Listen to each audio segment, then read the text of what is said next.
고위공직자 지금 후보자들 모습이 과거에 비해서 많이 바뀌었습니다. 김동연 경제부총리 후보자도 오늘 나올 때 보니까 백팩을 메고 한 손에는 커피가 들려 있었던데요. 그렇죠. 약간은 자유분방한 모습같이도 보이고 그죠. 네. 그리고 또 별 가식이 없거나 꾸밈이 없어서 좀 자신감이 넘치는 모습인지 네. 이런 느낌을 많이 받았습니다. 특히 이제 강경화 외교장관 후보자 같은 게 머리 염색도 하지 않았고 네. 화장기도 거의 없지 않습니까? 이런 것은 뭐 유엔이나 미국에서의 근무 경험에서의 분위기도 반영됐겠지만은 자신의 삶과 실력에 대한 자신감의 발로가 아닌가. 그러면서도 이제 방금 앵커께서 말씀하셨던 것처럼 오늘 출근하면서는 브로치를 달고 약간 좀 더 단아하고 단정된 모습으로 나온 것은 이제 외교부가 가지는 또 그런 특수성이 있기 때문에 아마 그 부분을 조금 갖춘 것 같긴 한데요. 네. 그다음에 이제 김동연 기재부 장관 후보자 같은 경우에는 뭐 노타이에 백팩이랍니까? 요즘 유행이죠. 저게 젊은 네. 사람들이 많이 메고 다니는데 실제 저분의 나이에 비해서 한 10살 좀 젊어 보이기도 하고 또 저렇게 해다니니까 더 좀 활력이 넘치는 그런 느낌을 많이 받습니다. 심지어 오늘 장하성 정책실장마저도 그런 비슷한 모습으로 연출이 됐는데요.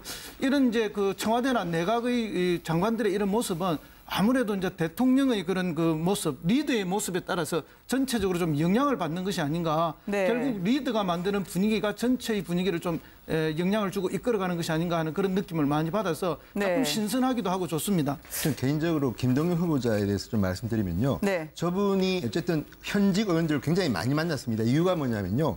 원래 예산실장하고 국무조정실장이야말로 국회의원들이 민원이 있을 때 가장 먼저 만나는 상대입니다. 그렇죠. 그래서 많이 만났는데 그때 김동연 후보자에 대한 평이 뭐였냐면 귀공자 같아.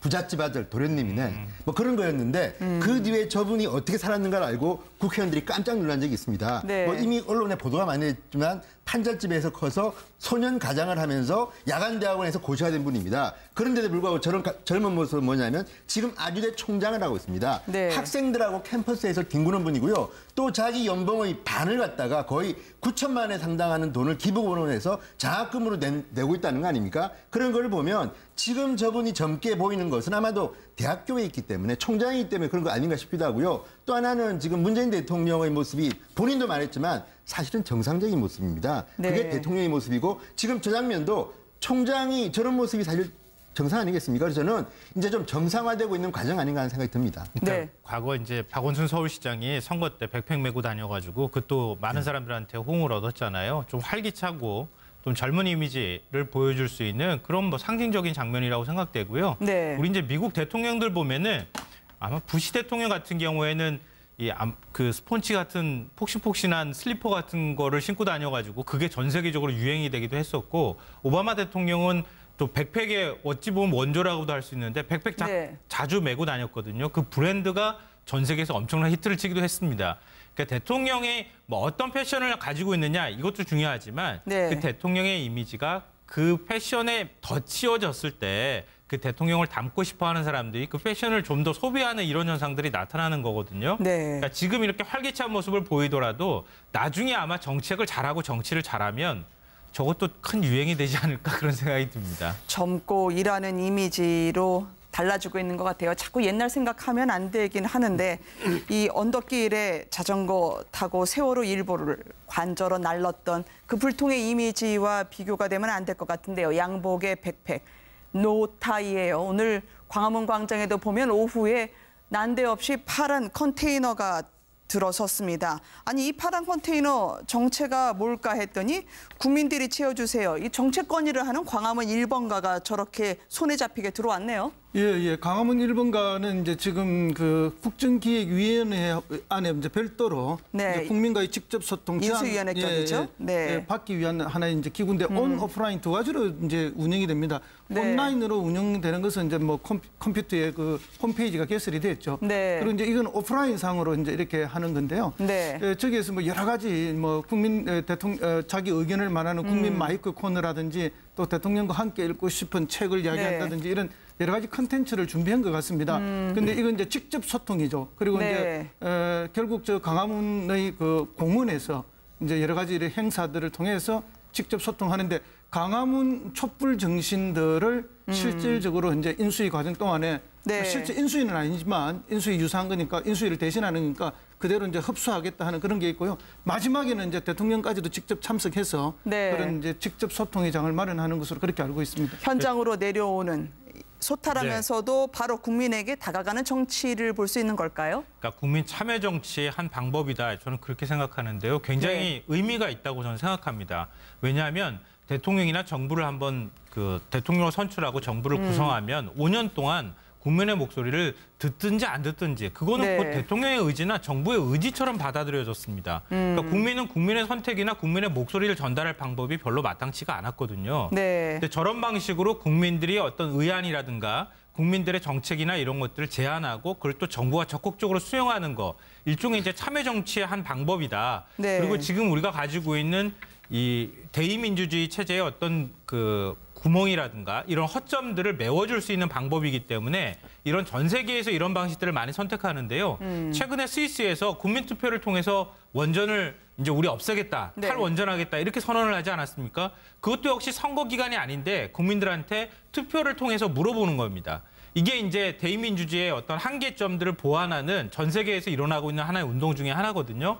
그걸 우리 정부가 수용하기 시작했다고 하는 점에서 굉장히 의미 있는 일이라고 저는 생각되고 앞으로 더 확대해야 된다고 봅니다. 사실 이 제도 자체가 새로운 건 아닙니다. 우리나라 1401년도에 조선 태종 때 국민들 억울한 일이 있으면 신문고를 두들겨라. 그래서 신문고를 설치를 했었거든요. 그게 이제 국민들의 뜻이라든지 그런 걸 듣겠다는 이제 그 당시 왕의 그 의지가 반영된 것이고 지금 우리도 국민신문고라고 국민거래위원회에 있는데도 불구하고 저걸 두는 것은 새 대통령께서 진짜 국민들의 가까이 가서 직접 듣겠다는 그런 의지의 표현으로 봐야 되는 거죠.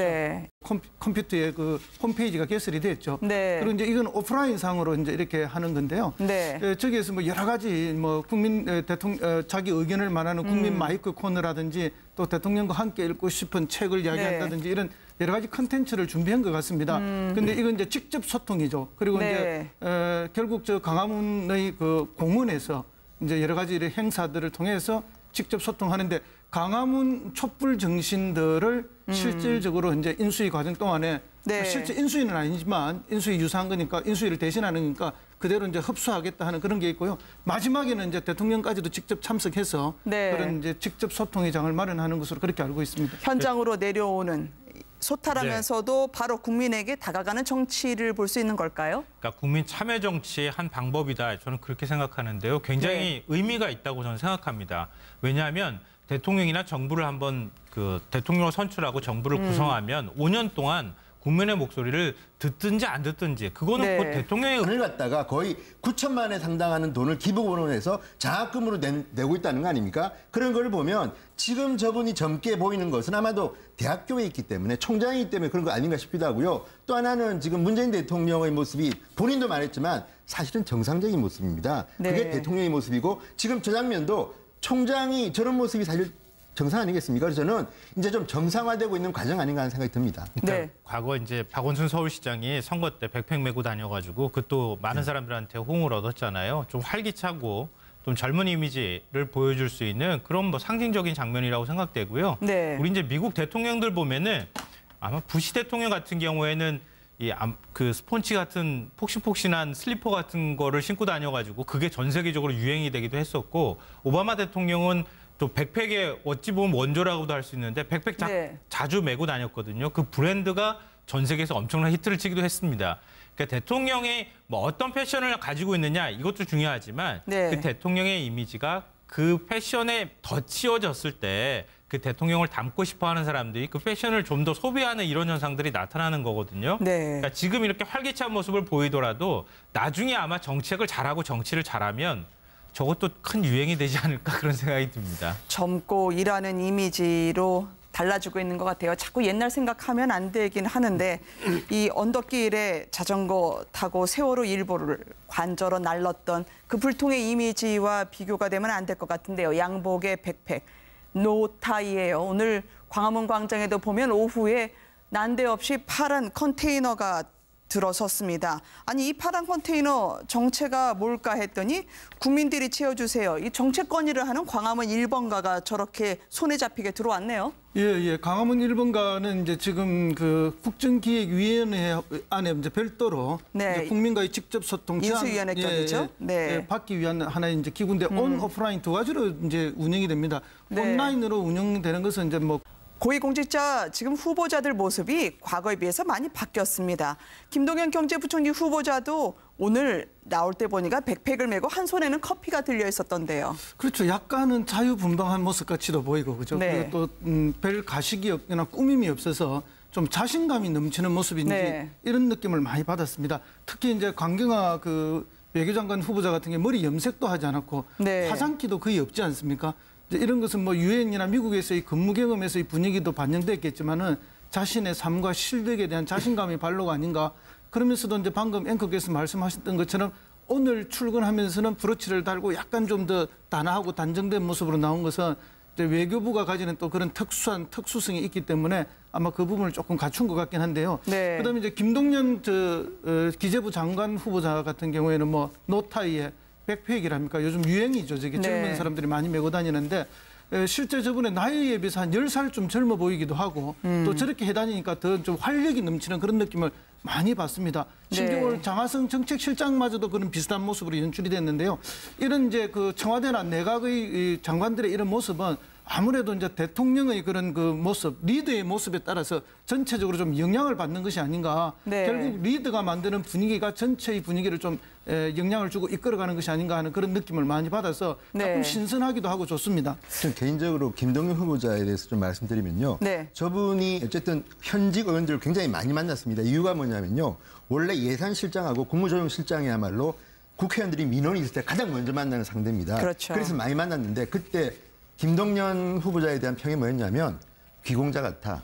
부잣집 아들 도련님이네. 뭐 그런 거였는데 그 뒤에 저분이 어떻게 살았는가를 알고 국회의원들이 깜짝 놀란 적이 있습니다. 네. 뭐 이미 언론에 보도가 많이 했지만 판잣집에서 커서 소년 가장을 하면서 야간대학원에서 고시가 된 분입니다. 그런데도 불구하고 저런 젊은 모습은 뭐냐면 지금 아주대 총장을 하고 있습니다. 네. 학생들하고 캠퍼스에서 뒹구는 분이고요. 또 자기 연봉의 반